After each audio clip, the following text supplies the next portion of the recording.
Scary time.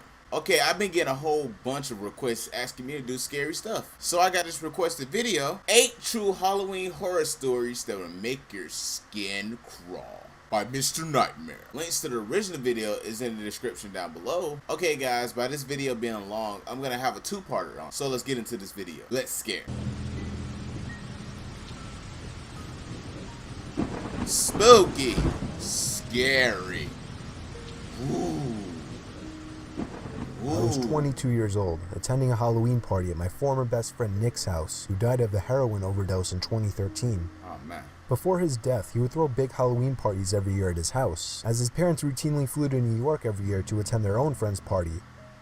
He was always a big Halloween freak, so the whole house was littered with truly horrifying props that we all knew Nick spent way too much money on. He even put up giant walls of cardboard and covered them with wallpapers to create a haunted maze of sorts. I want to keep this story PG-13 rated, so I'll skip the weed, beer, LSD, and sex and get right to the part where things got bad.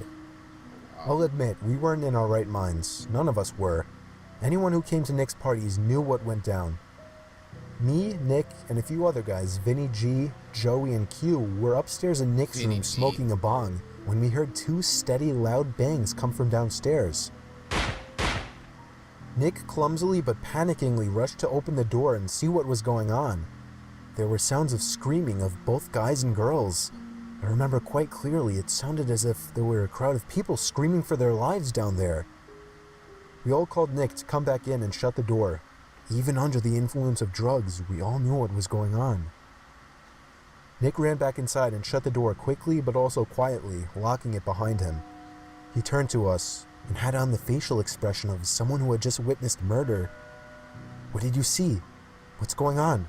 we all shouted at him. He told us to hide before anything else. We all knew why. From that point on, we didn't ask questions. Nick hit the lights and hid in the closet with Joey, while I hid under the bed with Q, and Vinny G hid in the storage box.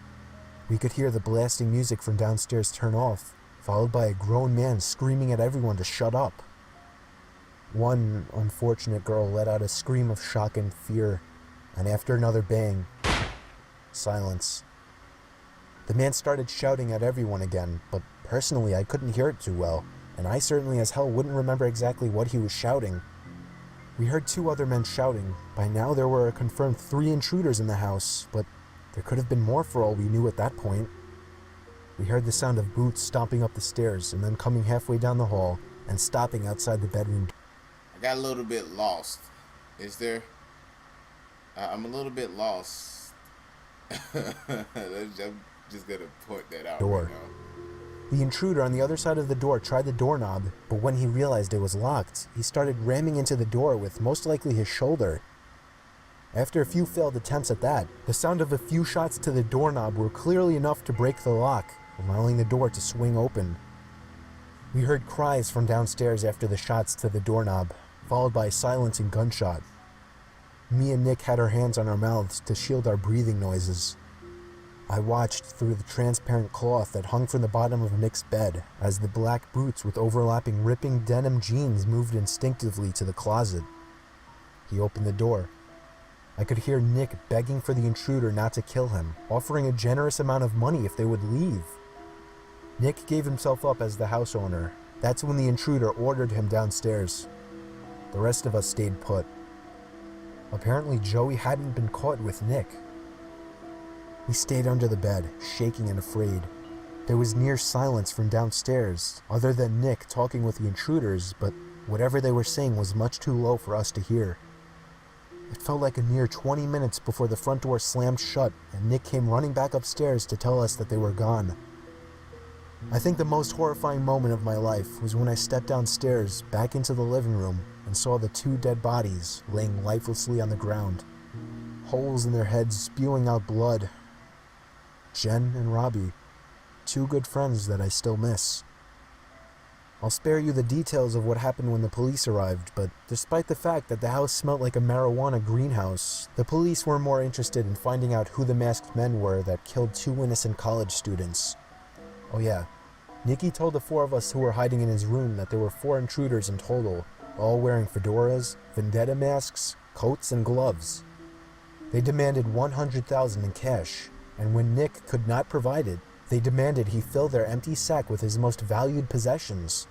All of the partygoers held hostage in the room were also forced to throw their wallets into the sack or they would be shot. After the incident, Nick became depressed. He started drinking too much, becoming an alcoholic. He stopped showing up to school and ultimately ended up dropping out. He started the use of heavier drugs, such as meth and heroin.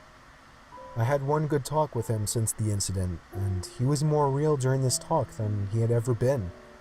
He told me, with tears rolling down his cheeks and a pipe in his hand, he lived in constant pain, knowing he caused the death of two of his best friends. Nick died of a heroin overdose in July of 2013, not even a year after the incident. Okay. Wow. Okay. At first, I was like, when they was saying that he was obsessed with Halloween, I thought it was all a prank at first, and he was just scaring everyone that was in the room, that like all his friends that was in the room. Until I just figured out that everything that was happening was real. Oh man. Oh man. That is, bruh. It was my first Halloween living in my own house away from my parents. I live in a small corner house with a basement but no upstairs, a house my parents paid half for.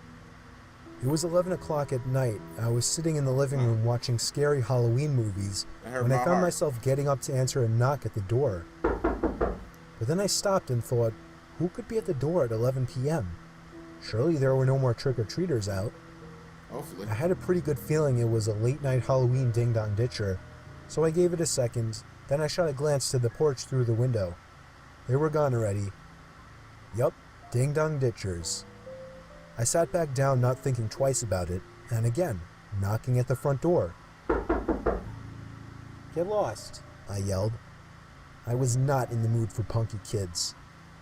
They ignored my demands and started pounding now, not just knocking. I was pissed now. I leaped up and swung the door open. No one was there once again. I slipped on my shoes and headed outside to begin searching the bushes for the kids, but there was nobody in sight. Not in the bushes, not behind my car, not across the street. I was done answering. I didn't want to feed into their fun anymore, so I went back inside, double-locked the door, and went to my bedroom, also locking that door, just to feel safer, I guess. Even over the TV, I could still hear the stupid kids pounding on my front door repeatedly. I was so close to calling the cops to get them away, but that would undoubtedly lead to my house being egged or teepeed. The pounding continued for an uncomfortably long time, more than half an hour. I thought these kids must be filming something for YouTube and were desperate for a reaction, but I wasn't going to give it to them. At some point I dozed off with the TV on, only to wake up to the knocking again. I looked at the clock. It was 2 in the fucking morning. How could those kids still be at it, I thought. I turned the TV off and sat up with my ears open. For a few moments, my heart completely stopped as I realized the knocking was not at my front door, but rather at my bedroom door. I jumped out of bed, looking around my room like a madman for something to use as a weapon. They knew I was awake now. They were trying the doorknob, trying to bust down the door. These weren't any kids. By some miracle, I came up with an idea. It was a long shot, but it was all I could think of. I turned on the receiver to my speaker system. Yo. 10 out of 10 on suspense. The fact that I forgot that he went to his bedroom to lock the door. Yo. My heart just like dropped after that. Dude. Oh man. Yo. Oh Plugged man. in my iPhone, brought up the YouTube app, typed in 45 gunshot sound effect, turned on the volume and pressed play. The sound of a gunshot echoed out of the speakers. It sounded real enough. I paused the video after the first shot and yelled, "That was a warning shot. Leave now or I won't hesitate to shoot you in the head." And it worked. I heard 2 pairs of footsteps stomping over my wood floors and out the front door. I gave it a moment before opening my bedroom door and peeking outside. They were gone, but the front door was left wide open. I quickly shut it, called the police, and that's where my story ended. Oh man, did he move? I hope he did. So I was never really a big Halloween I would person. have. Mostly because I grew up without many friends, and once I passed the age of 10, I couldn't use the excuse of going with my mom anymore. And it's not like I had friends to go with. So this last Halloween, I was 14 years old. I do have a little sister who's only 8, so my mom went trick-or-treating with her. My one really good friend, Steve, already had plans and I didn't want to impose, so it didn't seem like I'd be trick-or-treating this year. I felt a tiny part of me explode with happiness on the inside when my mom asked me to stay home and hand out candies. Now I felt like I had a job to do that didn't involve me trick-or-treating alone like a loser. My mom left with my sister at about 6 o'clock, about an hour after she got home from work.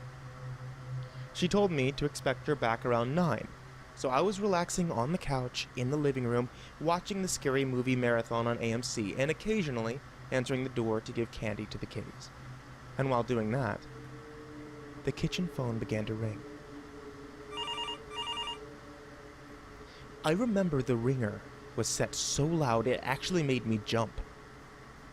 I picked up the phone, and the other end remained silent, except for a bit of fumbling and background noise. Sounds you'd expect when somebody's holding a phone. I think I said hello about 5 times before the person on the other end hung up. I just knew it was somebody pulling a Halloween prank call on me. What else could I do but ignore it? That worked well enough for the next few minutes of watching TV, answering the phone, until the phone rang again. Same unknown number coming up on the caller ID. I wanted to see where this was going, so I picked it up once more. This time I could hear a very faint breathing on the other end. All right, Steve, I know it's you, I said into the phone. They hung up. Oh man. By this point, I didn't want to say I was scared, but I was for sure a bit uneasy. Yeah, you was It scared. was a long Don't time try before that phone rang again. Don't try that. Don't try that with me. It's You getting was later. scared, son. Darker. Don't try The that. doorbell seemed to be ringing less and less. I was watching the original Friday the 13th when it happened again. The sound of that phone ringing had become sickening, as I knew who it would be, or rather, I didn't. For some reason, I gave in again and picked up. And once again, silence. Other than the faint breathing and fumbling of the phone. It was like this for almost half a minute before they finally spoke in an exaggerated deep voice. I'll be paying you a visit tonight. I had enough of Fuck this this joke. shit, I'm out. I told them to fuck off and There hang up you the go. phone, promising to myself not to pick it up again. Now go get under your bed. I'd say about half an hour Call later, your mom. out of the blue, all the power in the house was cut. The lights went out. The TV turned off. Complete darkness. I stood up, now frozen in fear, when loud and angry thumping came from the front door. I completely lost it and began screaming like a girl, but there was something coming from outside. Laughter. I recognized that laughter. I opened the door and there he was. Stephen. You opened. Wait. You opened the door. Yo, he was 14 for real at that time. I shoved him nearly down the steps out of anger. So, that was you who made those dumb phone calls, I asked. He nodded while laughing. I didn't sound like you on the phone. Let me hear you do that voice again, I said. What? He seemed confused. I didn't say anything, you idiot. I just called and did that heavy breathing. I thought he was lying at first. But then my heart dropped. I had him follow me to the fuse box outside. Just as I feared, it had been opened and all the wires had been snipped. I think we ran faster than any Olympic champions back into the house. I called my mom, who told us to stay inside and wait for the police, who she then called. The call was traced to a payphone outside of a nearby bar. I still wonder, was this just a dumb Halloween prank gone too far? Or was it a potential break-in? And God knows what else waiting to happen. I don't think I ever want to find out. I don't either. You shouldn't. You should move. If someone could easily cut off your power.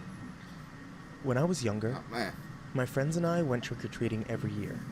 This one particular year, as we were trick-or-treating, we passed a man who stood still with a mask on, holding a lantern.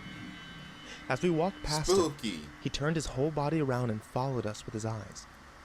We were creeped out, Oh yeah. but there were plenty of people around, so we made our way to the next house. My friends and I saw him over and over again, as we made our way from house to house, and he seemed to be following us in typical horror story form. We walked so slow, we couldn't figure out how he kept up with us. At one Wait, did he say we walked so slow that we couldn't figure out how did he catch up with us? house, when we hadn't seen him for a while, we got our candy. As we turned around to walk back to the street, the masked man stood in the road waiting for us. Immediately, we knocked back on the door and told the owners of the house about it. The masked man continued walking down the street, and we didn't see him again that night. Later on, an adult friend of the family told us he saw a masked man hiding behind a tree, waving little kids over, and he only backed off when he threatened to call the police.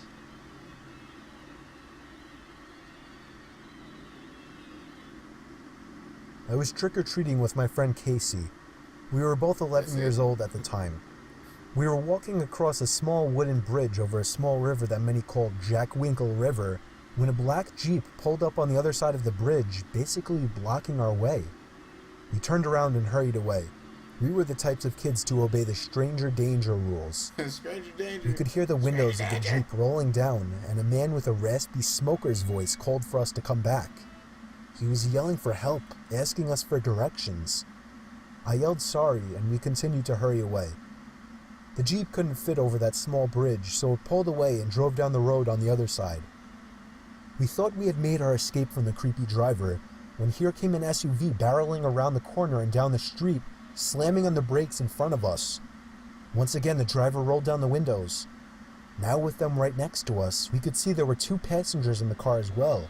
An old guy with gray curly hair and a mustache in the backseat, who also had a raspy smoker's voice, told us to get in the car, that they have free bags of candy. Oh man. The Jeep banged a three-point turn and tailed us wherever we went. At one point, the Jeep finally accelerated past us, came to a stop, and the back and front passenger side doors opened, and the two creepy men stepped out lunging at us.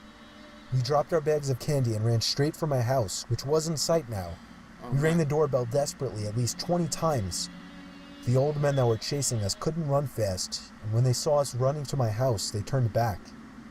My mom opened the door, and we screamed and pointed at the Jeep that was backing away in the other direction. She shoved us inside and locked the door and called the police like any mom would. She reported the black Jeep with 3 men inside, older looking, raspy voices, and any other descriptions we gave. Oh man. My mom was freaking out all night, worried about the fact that they knew where we lived now. My dad tried to calm her, but she couldn't calm down. Ultimately, the police agreed to send an unmarked police car to stay out front and keep guard for 3 hours. That made my mom feel... My mom is the same way. A little story time. When I was in the 11th grade, my mom also had an experience where she works night shift, and with everyone in school, my dad's got morning shift, and he's at work. She's the only one left in the house. She usually sleeps in the living room with the front door next to her. So one day, we got robbed. Well, We didn't technically get robbed, but first off, I'm gonna start by a car pulled down in our drive-through, and it went around to our back door. Sooner than that, my mom didn't hear it because she sleeps, trying to get some rest. First thing she noticed, like, we have a glass slash, like, we have like a burglar's like door, bulletproof, and the first thing she noticed is a foot just trying to kick the door in, and like she woke up and like they was going at it for like I think she said like a good 2 minutes, and they're just pounding the door. Well, it got to the point where she screamed like super loud, and like the next thing she knows, she just heard like a bunch of footsteps. Well, we have cameras also. She went to go. She dipped to the back, screaming, panicking. She looked at the camera. She know there was 4 guys. It was 2 in the car, and 2 at the door. And they had their car backed all the way down, such like they're gonna steal a lot of stuff. If no one was at home, they would have stolen everything in our house. And to me, it was like it was even worse because that day changed my mom's perspective on a lot of stuff because it never happened before for us. And from that day on, like, first off, she never slept in the living room. To this day, she really doesn't sleep in the living room unless there's someone else in the house. And like her sleeping, everything was just out of whack. It was bad for her, and I understand this mother's. I understand. It was bad. People these days are evil.